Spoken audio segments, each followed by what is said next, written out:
Otep à tous, bien-aimés frères et sœurs, les Nations Unies, la mission des Nations Unies, la MONUSCO au Congo démocratique est dans des problèmes. Leurs alliés, rwandais et M23, aujourd'hui samedi 17, qu'est-ce qu'ils ont fait? Ils ont envoyé des obus. Les tirailleurs ont envoyé les obus, c'est-à-dire tomber dans la base des Nations Unies.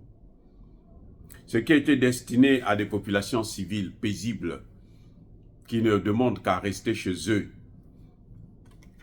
dans leur misère, qui leur est imposée par les Occidentaux qui pillent les matières premières, cette fois-ci, Dieu a fait en sorte que ça passe aux Nations Unies. 8 blessés graves, selon le bilan provisoire. 4 obus sont tombés là-bas.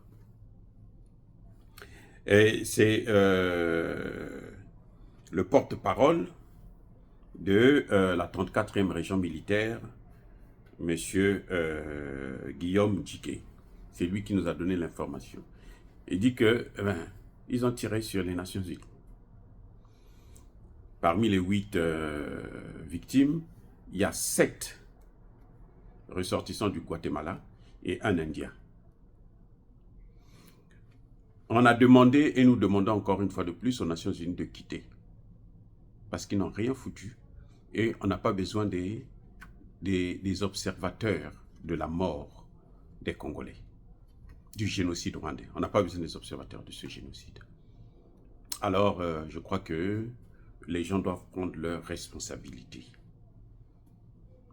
Eh oui, vous devrez prendre vos responsabilités.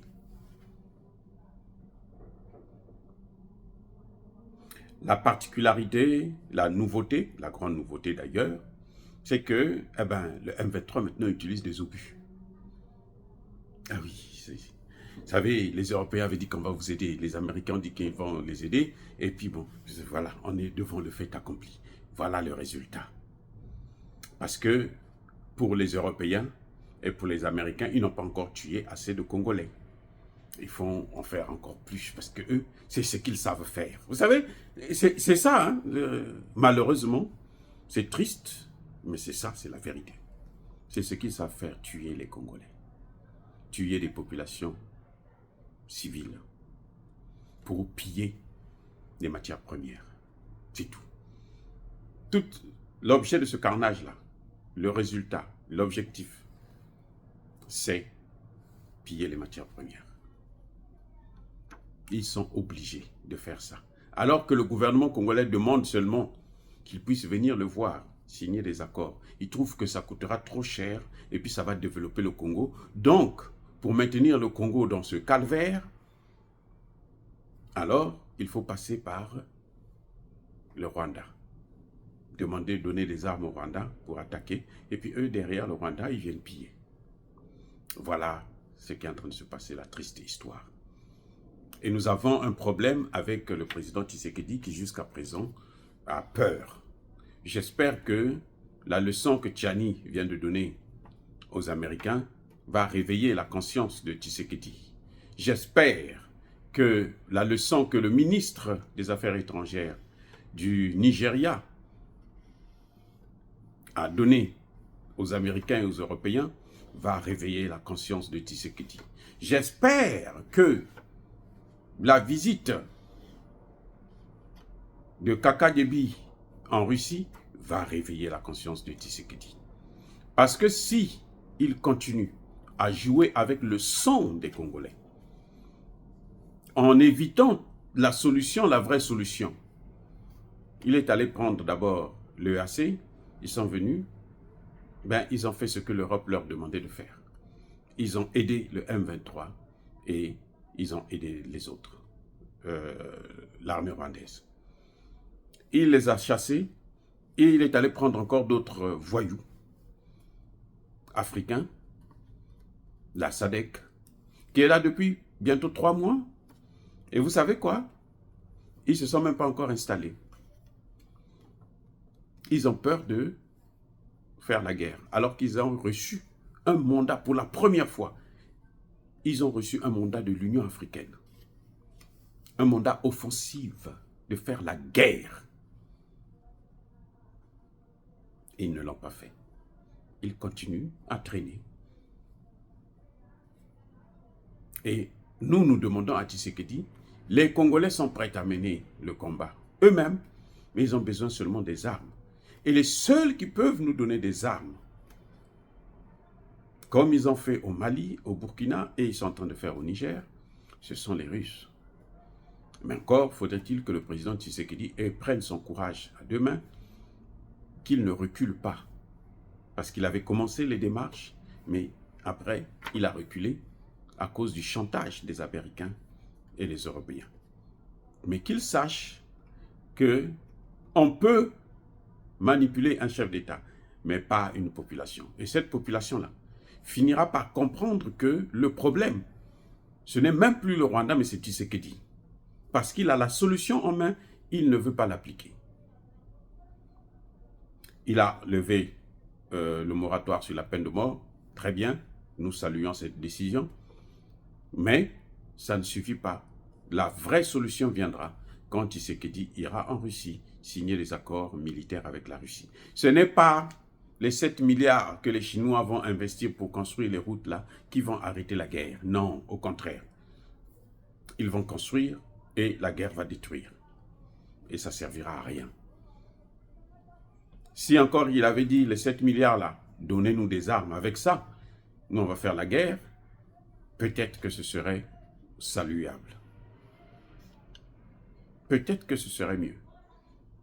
C'est ce que nous demandons. C'est ce que le peuple congolais est en train de demander. C'est ce que les militaires patriotes sont en train de demander. C'est ce que les Wazalendo, qui sont en train de sacrifier leur vie, mettre leur vie en danger, sont en train de demander. Mais encore, nous tenons à saluer ces Wazalendo qui sont en train de faire un travail fantastique sur le terrain et qui sont en train de, comment dirais-je, lutter efficacement contre ces terreaux dans l'est de la RDC. Ils luttent efficacement. S'il n'y avait pas eux, je pense que les Rwandais seraient déjà dans Goma. En ce moment, ils se battent pour récupérer, pour contrôler toute la ville de Saké. En tout cas, elle est dans leurs mains et ils repoussent tout le temps. Et puis, ils ont repris plusieurs localités dans le Massissi. Et donc, c'est déjà à saluer aussi. Nous saluons la bravoure aussi de certains militaires compatriotes, des militaires patriotes qui font exactement le travail comme il leur est demandé par ce peuple congolais qui a tant souffert de cette guerre. Dire cela, c'est inciter à la haine ou à la violence, non. Il y a Ba Kolervé, il y a Malembe. Les Nations Unies sont maintenant dans un dilemme. Est-ce qu'ils vont attaquer au moins les Rwandais? Est-ce qu'ils vont riposter? On est en train de voir. Est-ce que cette fois-ci, le Conseil de sécurité de l'ONU va s'asseoir pour prendre une décision, pour punir, pour prendre des sanctions contre le Rwanda? C'est ce que nous attendons de voir. Vous avez vu comment ils ont fait le chantage pour le Mali? On va voir maintenant ce qu'ils vont faire pour le Rwanda.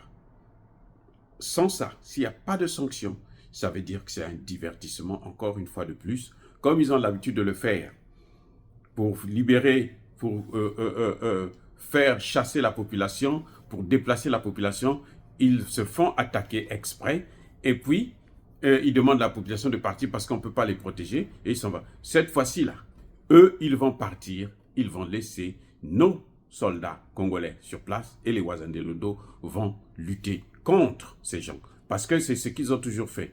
Ils envoient un obus dans le camp de la MONUSCO, et puis la MONUSCO dit, ah, attention, nous on ne peut pas combattre, ils sont tous super armés, donc il faut fuir. Population, allez-y, nous on va partir avec vous, on va aller vous garder quelque part. Eux, ils vont dans une autre ville qu'ils vont plus tard céder aux Rwandais. Entre-temps, les Rwandais rentrent sans mener la guerre. Cette fois-ci, là, à Saké, là, ça ne se passera pas comme ça.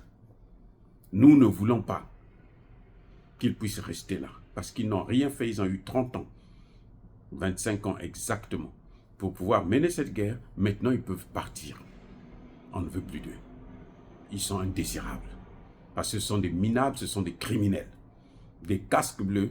Aujourd'hui, les casques bleus, ce sont des terreaux en cravate.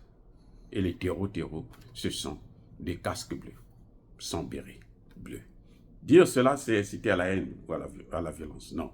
Soyez bénis, abondamment bénis par le Dieu des Kémites et par nos ancêtres angélisés. Mais que tous ceux qui persécutent le continent africain le pillent et le déstabilisent, qu'ils soient noirs, blancs, chinois, arabes, juifs, indiens ou qui qu'ils soient punis, maudits, foudroyés, neutralisés, écrasés, effacés par le Dieu des Kémites et par nos ancêtres angélisés.